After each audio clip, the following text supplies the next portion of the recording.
Alors vous voyez sur la tranche bien le jugement dernier de Dist, dont je vous ai dit qu'il datait de 1415-1425.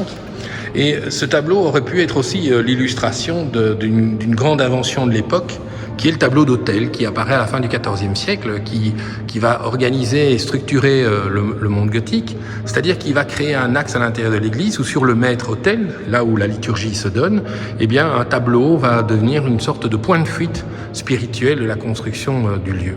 Mais ce tableau n'est pas un tableau d'autel. Il ne semble pas avoir été conçu pour une église. Il y a très peu de tableaux d'autel qui auraient arboré un jugement dernier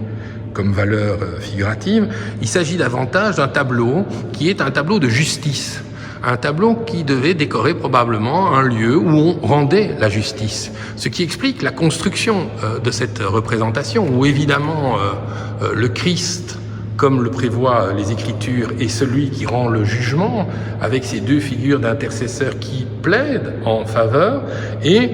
si on voulait un peu forcer le trait, les apôtres qui représentent le jury populaire. Et vous voyez qu'ils ont une valeur supérieure à l'humanité, qui elle est représentée de manière plus petite. Ce qui est représenté dans le jugement dernier de Dist, c'est finalement le jugement général, le jugement dernier qui traite de l'humanité dans son ensemble.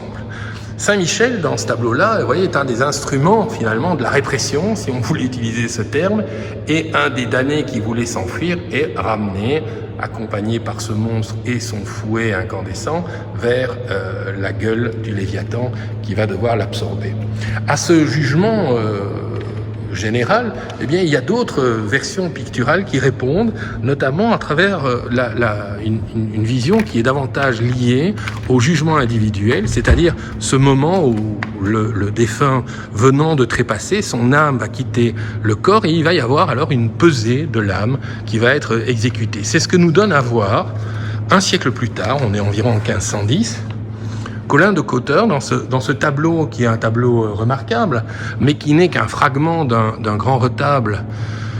dont nous avons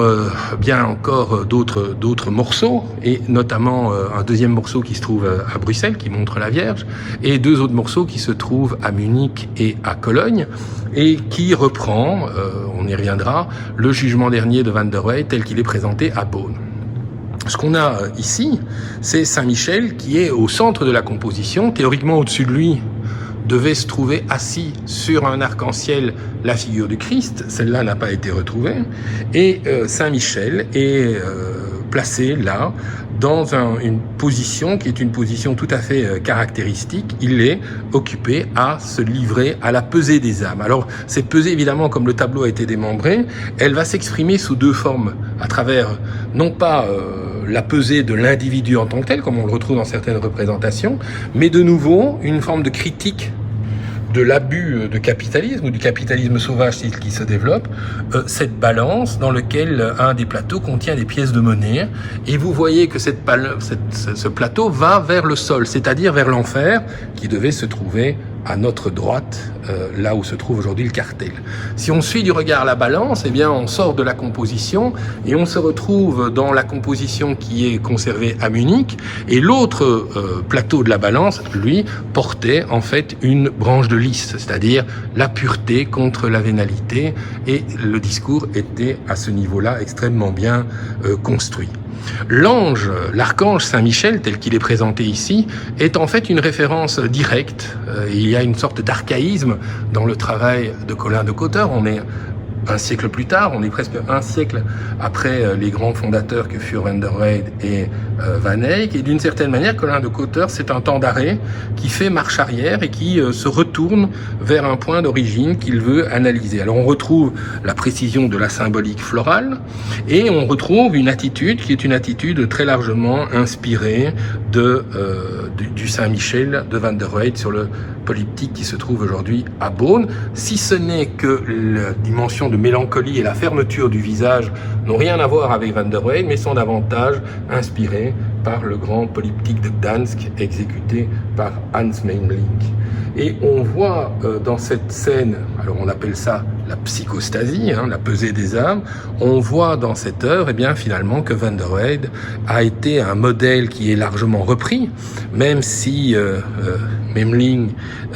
passant par là, a déjà assoupli les formes, et on voit que maintenant, il y a vraiment une sorte de bel canto, pourrait-on presque dire, dans le traitement de ce drapé, qui est de moins en moins sculptural, mais qui, dans son irréalisme, va vers une forme de maniérisme qu'on retrouve dans l'élongation des formes. Regardez notamment la forme de ses orteils, le détail de ses orteils, la manière dont les articulations sont menées pour lui donner une beaucoup plus grande expressivité, qui renvoie d'ailleurs au drapé et au geste de la main. Expressivité qui se referme quand même en une sorte de mélancolie. On voit que Colin de Cotter a joué sur l'expressivité des figures et sur l'allongement des formes pour donner à sa figure de Saint-Michel cette grâce relativement maniérée, sinon maniériste, mais qui forme aussi la qualité de ce morceau de peinture dont nous ne pouvons apprécier aujourd'hui que le côté délabré. Alors voilà, on va arrêter la petite visite du jour à ce Colin de Cotter. Je voudrais quand même en profiter pour saluer quelqu'un qui appartient au monde de l'histoire de l'art, que personnellement j'ai eu comme professeur et qui était la spécialiste, et qui l'est toujours d'ailleurs heureusement, de Colin de Cotter, Kathleen Perrier, qui a été frappée par le coronavirus, dont pas mal de gens se sont inquiétés quant à savoir comment elle allait récupérer, mais elle va beaucoup mieux, et donc je voulais lui dédier ces 2 séances en souvenir des cours qu'elle a prodigués à l'université aux jeunes étudiants relativement turbulents et indisciplinés que j'ai pu être à l'époque.